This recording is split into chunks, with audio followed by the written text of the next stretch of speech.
Greetings, I'm Diana or Lighthawk. I have been doing multi-dimensional readings for many years and quantum healing for 7 or more. I easily and deeply ground into the earth and then expand my energy outward to our sun and then the central sun and sometimes even to the great central sun in a quantum fashion.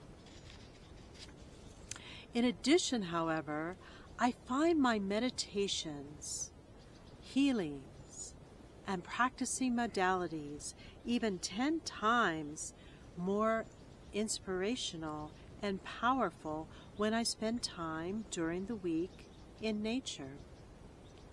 This is especially true when I practice Celtic and Core Shamanic techniques. And today, we are going to concentrate and immerse, and I'm going to reveal more about the different aspects of the nature kingdom. Now, I did do a talk and a video and included a walk last fall. However, today we are particularly blessed to be enveloped in the summer abundance and landscapes of lots of bushes in full bloom and also some wildflowers around. Now, I am also entwined with the angelic kingdom, being guided by my guardian angels and guides and receiving revelations from a solar angel in regard to earth changes. Also, one of my key angels, besides Cassiel, is Shamiel, who oversees the balance and order of nature. Now, Shamiel promotes balance, clarity, compassion, empathy, harmony, serenity, and tolerance. He may be seen in a cloak of dark brown or hunter green, and take the form of a shaman, a Buddhist monk, or even the Green Man. He usually has brown wings of an eagle. Now, both angels and fairies, or nature spirits, bring so many blessings into our lives, and they are both light spirits. However, the fairies are more colorful, compact, and usually smaller in size, and have a lot of movement around them and you. They can help with earthly and planetary matters. But the angels they usually appear more larger and stationary when transmitting messages and their light, and usually stay in one place whenever they communicate with you. Now, they particularly help with life purposes and goals. You know, we hear stories and read fables of elementals, fairies, and the like, but how often do we fully immerse ourselves peacefully and respectfully in their unseen realm? There were many ancient forests, especially across the world, where the simple folk lived, worked, and played, who would encounter these magical beings. Children and herb women of the forest would have a knack to find them and delight in their presence. There is a lot of history of the fairy kingdom, especially in Ireland and the British Isles. The folklore of the Tuatha De Danann is quite prevalent in Ireland especially. They were a mystical race and known to be the people of the goddess Danu. They were called the ever-living ones, gods of the earth. They ruled for about 169 years, And some say there was an extraterrestrial connection. They were very light-skinned, with mostly blonde or reddish hair and colorful robes. Now, they did rule for a long time, but eventually they were defeated by the Milesians. Now, they were the Milesians, a very violent warrior race. So then the Tuatha De Danann did remain in the area, but retreated underground and eventually became known as the Good People, or them. They were seen as mostly benevolent to the village folk and people, and they helped out with everyday matters and magic. But sometimes they were seen as tricksters, though.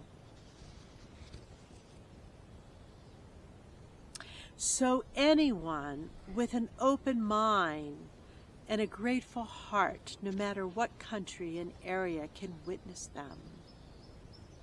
It helps if you are in a relaxed state and have done some inner work to know oneself more deeply.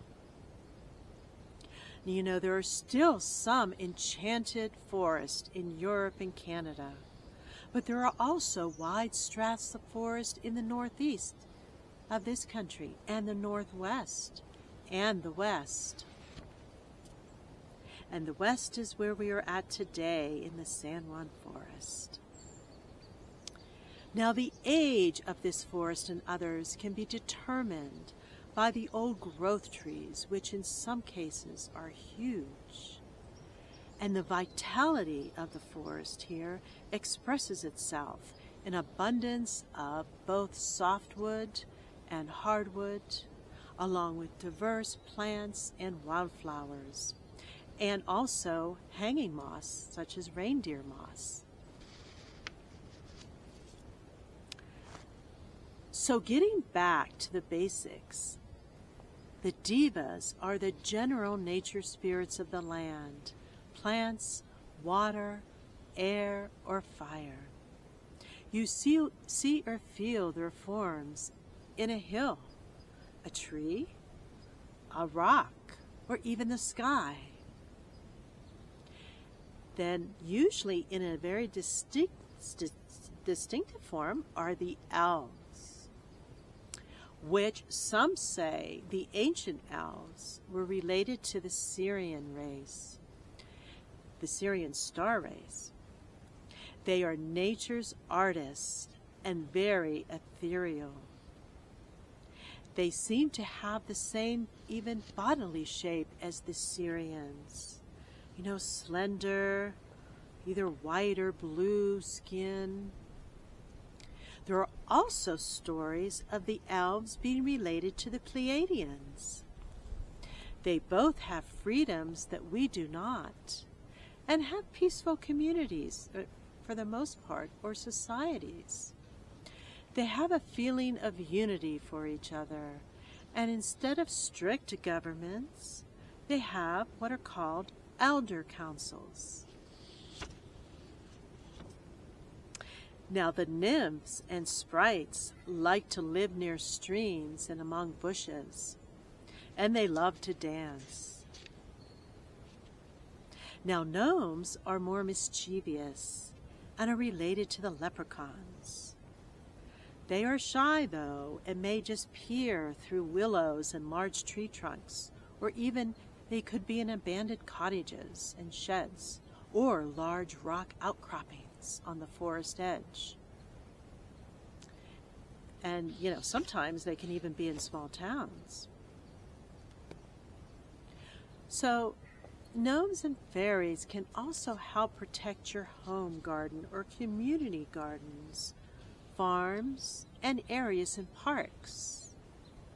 They are attracted by certain flowers and plants and herbs, and the flowers could be like, say, bluebells, snowdrops, daffodils, and they also like mushrooms. Remember, though, it is important not to plant like toxic flowers in your garden in regard to the cats and dogs. Now, the nature kingdom and the fairies are also attracted to herbs such as rosemary, thyme, and lavender. And they love wind chimes, crystals, and shiny objects. So, and if you do have bird feeders out, if they're full of food and the bird baths are full of water, they will be delighted with that. Now, they do prefer places where pesticides are not used. And also, in a more garden type of setting, you can also welcome them with just, besides telling them that they are welcome, you can leave little notes or little messages on paint little messages on little rocks. Now, they will definitely help with increased creativity and imagination, no matter what the setting.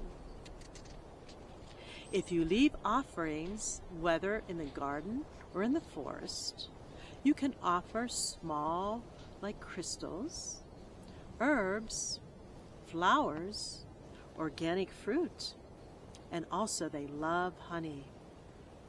I will be making an offering today in the forest on my walk. Now, the brownies are nimble, simple, and content. They usually appear in groups below large tree stumps or under floors and basements of dwellings. If they live in an inhabited house, they will often come out and clean and tidy. You may even notice some small items missing, though. Now, the dwarfs love caves and mines, but also abandoned cottages, and they love to take care of animals and, of course, crystals and rocks. If you see salamanders and lizards, they represent alchemy. They can be in any environment, not just the forest, but also the desert or the foothills. There are a lot of desert nature spirits.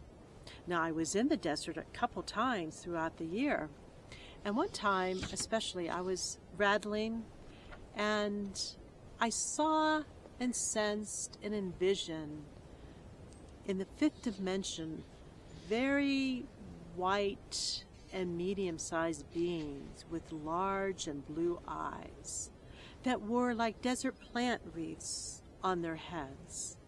And they were very peaceful and content.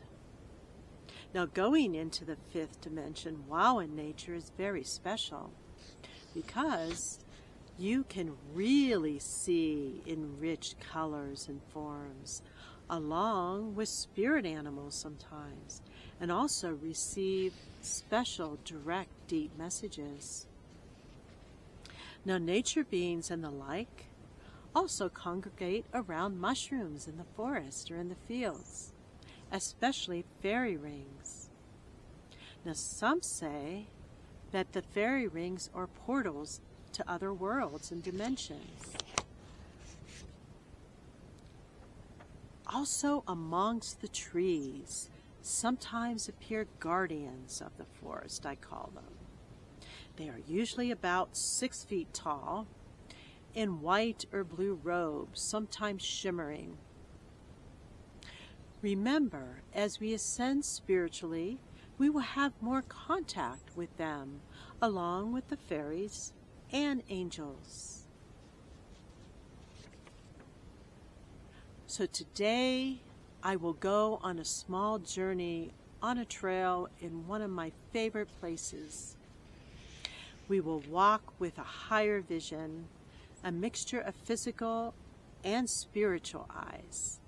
But what is most important is that we do traverse lightly and in peace. For the nature beings and elementals will notice us if we come across as a dark and heavy form. So according to your degree of sensitivity at the time and how softly you walk will determine the outcome. And to get into a relaxed state, you can take several deep breaths and focus on the different colors and forms, the breeze or wind on the skin, the various sounds of, say, the wind, birds, insects, and also the flapping of leaves such as the aspen or birch, and then maybe an occasional stream or brook running by. So just don't have any large expectations, and in a flash of an eye you may see them and they could appear. Remember, they are more pure energy or vibration. So they may be physical, appear physical, or part physical, or completely vibrating energy. Also, they can appear in a form, though, like as an animal or a bird. Now they could be in front all of a sudden, or to the side. They might even be behind and you might sense them. Or sometimes fairies will land on your shoulder. And I think I mentioned before, they also appear behind shrubs and trees. So the nature spirits even often flit along butterflies, around flowers. And the nymphs like to sit on rocks near streams. But remember, they may communicate for a bit, but not to linger too long in a certain spot, or you might outwelcome your visit. If you find that you are still not seeing and feeling them, you can sit on a stump or a log or a boulder and just reflect or meditate longer. Even do some toning. Now, more nature information can be found on my website, mountainspirithealing.org. And I have more videos on my channel with Conscious Awakening Network also. So we will go on one of my favorite trails today through a mystical forest and landscape.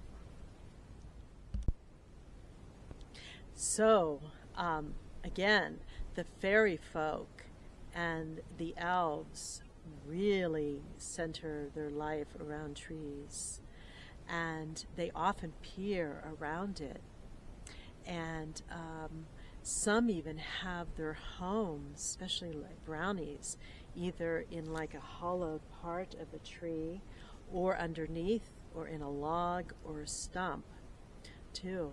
And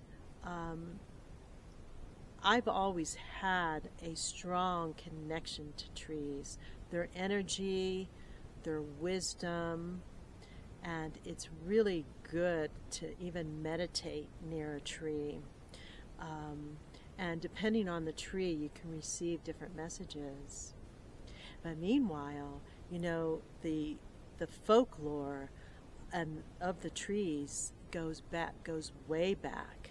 The ancient Druids really had an affinity for trees, and they had their meetings often in oak groves.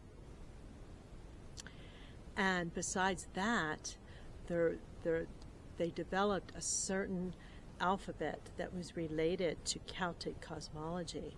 Now, this alphabet is also intertwined with the tree readings that I do, the tree oracle readings. And again, you can find more information on my website. So, depending on the type of tree, a lot of times will depend on the kind of messages that you can receive, whether you just stand near one or you do a meditation. Now, the oak is also a tree that's in Europe and in the Celtic region, but it's also prevalent in this country. Now, the oak is the king of most forest. And it really stands for sturdiness, strength, wisdom, learning, and endurance. Now another tree, which sometimes, is considered a bush, is the willow.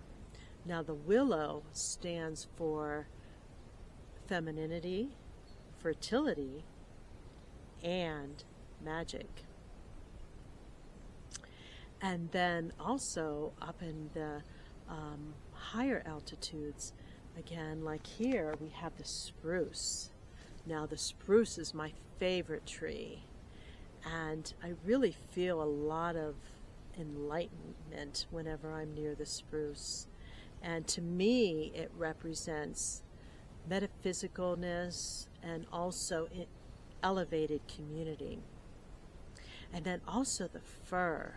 Now the fir is very prevalent in the forest in this area and also in the north. And besides being a beautiful tree and having wonderful energy and vibration, it has that certain aroma that you just wish you could bottle it, right? It just smells so good, and it's very uplifting, and it's good for the soul. Now, besides the trees in the forest, and then there's also quite a bit of different kinds of trees, like in the foothills. Now, the one is the pine tree, which I'm near quite a bit. And the pine tree, to me, represents, again, stability. And also, if I meditate near a pine, I usually receive more messages in regard to the local community and so on, and also very direct, practical messages. Now, also the cottonwood, which you often find cottonwoods like along a stream, and they are very good to just hang out. They usually have quite a bit of large branches and then leaves in the summer, and to me they represent, again, community, and you can receive messages in regard to in regard to the community area, and also the home life. So on our walk today, we are going to be, again, passing by many different kinds of trees. And one thing I wanted to mention too is, with a meditation, besides actually being physically near a tree to meditate, you can even meditate at home, and there is a certain procedure, certain practice that you can do where you envision yourself as the tree in regard to the roots really going down deep into the floor or the ground, depending on where you're at. And your body is the trunk, and then your branches will just outreach to different dimensions and the universe, and really represent, again, growth and expansion.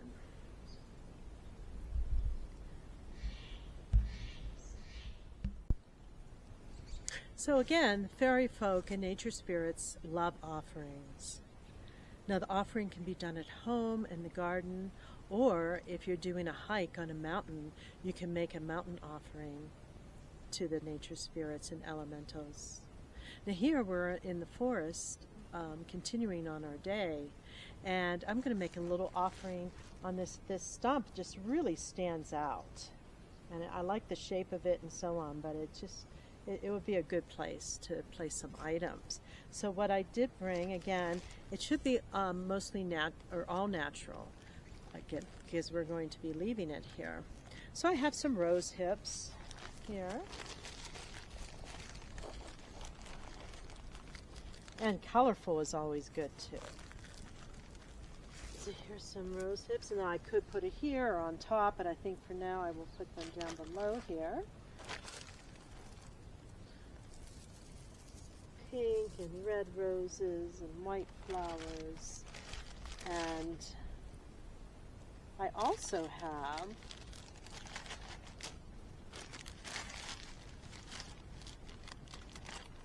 some granola here, sugar-free, and some nuts. And again, they do like crystals, so I brought some little rocks and crystals. So I'm going to put this one right here, and then this one here, right in front. And another thing you can do is leave like natural made jewelry, if it's like made out of little wood pieces or so on. And I have something from the ocean here, so bringing in some of that ocean spirit energy. Some little crab laying here, move that right there.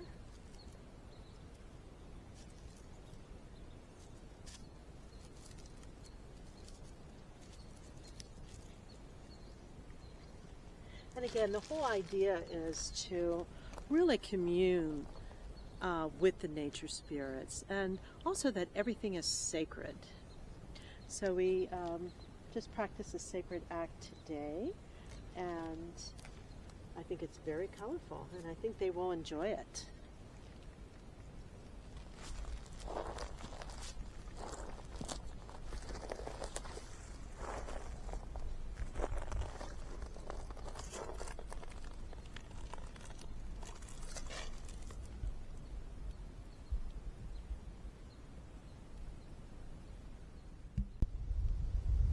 Now, one technique that you can do at home, but it's just, again, just so wonderful to do out in nature in the forest, is to journey.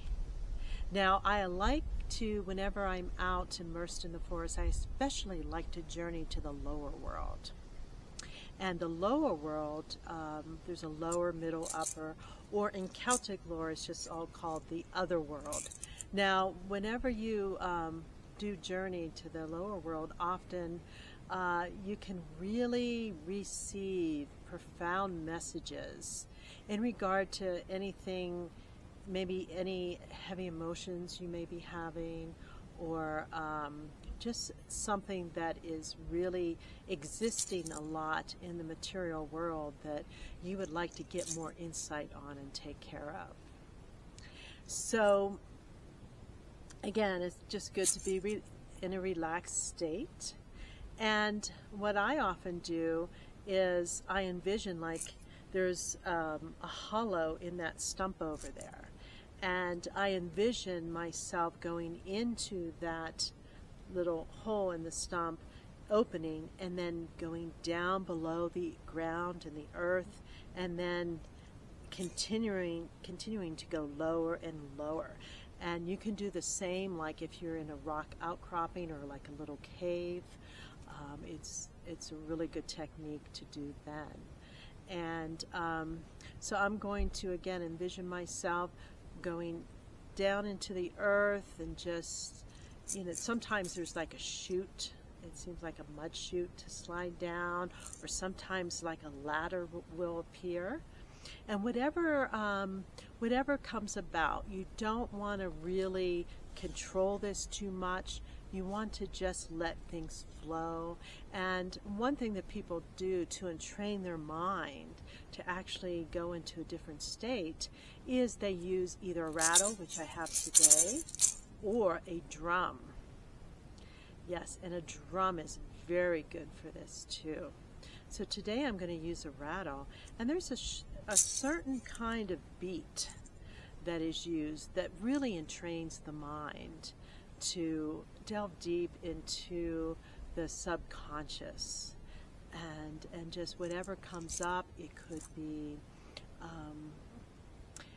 be an animal that you see, it could be a being, or it could be a spirit guide. Sometimes I see like a salamander or like a toad, and it's just very remarkable, really, what comes up, and you just want to let it flow. But anyway, that beat is